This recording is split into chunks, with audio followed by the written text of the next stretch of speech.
Howdy there. So welcome back. I promised some of you a walk around video after I finished my axle swaps, so this is that. We'll try and keep this in order of what I did, but it might be hard to remember because I have had this Jeep a few years now. But essentially I'll post a video or image of what this Jeep kind of looked like when I got it. It was on street tires and all that fun stuff. But this is the current state of it, what it looks like. I believe the first thing I did was some sway bar disconnects. These are from Roof Country. I don't really have any complaints with them. Sometimes this bolt loosens up. I do just have to check that every few thousand miles just to make sure that it doesn't come out. I did actually have one of those bolts come out and I lost the end link, but Rough Country sent that to me, so it's not that big a deal. And then the next thing I did, I believe, was I painted the interior black. It was still red, the original red. You can kind of see it right there on that scratch, but this Jeep has been repainted to maroon, so it's not the original color. And then after I painted the interior black, I did these Quadratec Spice seats. I don't really have any complaints. They're not as comfortable as the originals, but there were two different kinds of seats in it, and I just didn't like the best top seat that was in it. And these look better anyway. And then I built this custom center console out of some pine and stained it. It's not that big a deal. Stitching this over the foam was the hardest part. My mom did that because I did not have the skills for that. But yeah, I built this. It's not that much to show off, but I'm pretty proud of it.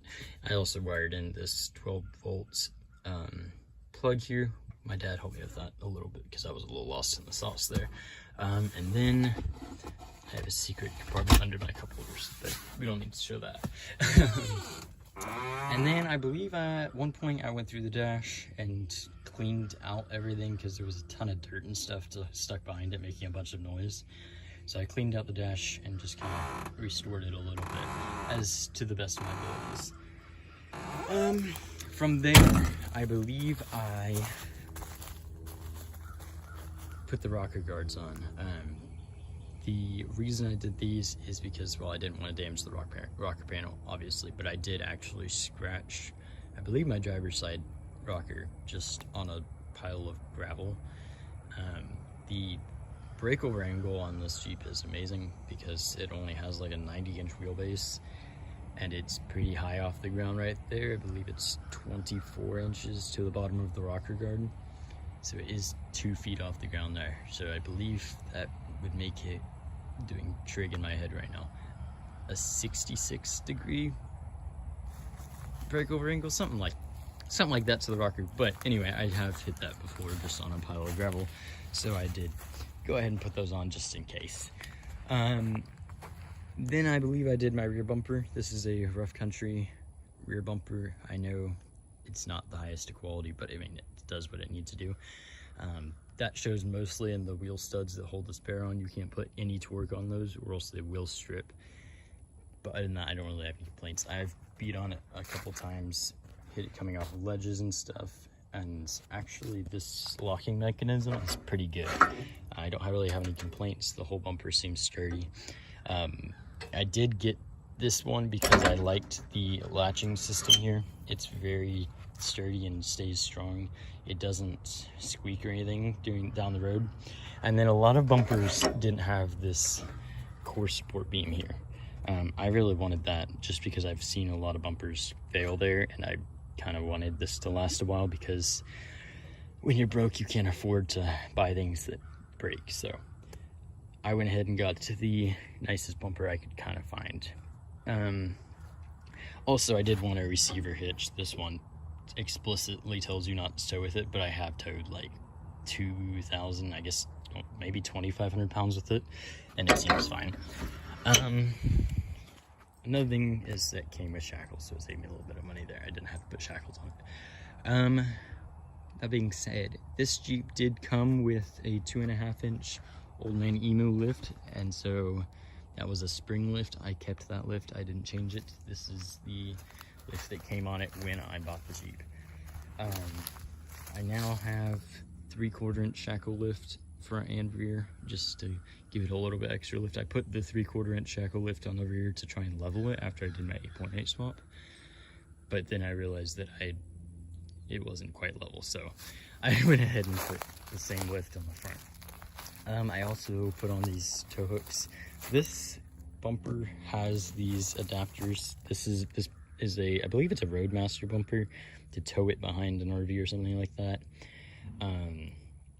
I didn't like this that much. I know this is 1 inch thick steel right here, but it is welded to basically 1/8 inch steel, so I didn't really trust that much. Obviously it works to tow it behind something, but if you're yanking somebody out, say a Toyota or something, yeah, I wouldn't trust it. So I went ahead and got these. These weren't that expensive. I believe they were like 10 bucks each, so if you could even throw them on the back if you really wanted. But yes, and then from there, I believe I did my SYE kit right before doing my axle swaps. Let's see if you can get that. Yeah, you can kind of see it. There's my SYE kit, just to shorten up the transfer case, help with the driveline angle, especially since I did plan on lifting this a little bit more, and if I ever did, it would just make it easier, especially so I didn't have to buy an adapter for my stock drive shaft, and I could go ahead and just get a drive shaft that would bolt right up to the 8.8 that I put in. That leads us to the 8.8. So the 8.8 swap, I do have a video on that. It's not super extensive because there are better videos on that, but feel free to go check that out. This 8.8 has 14 gears and a lunchbox locker.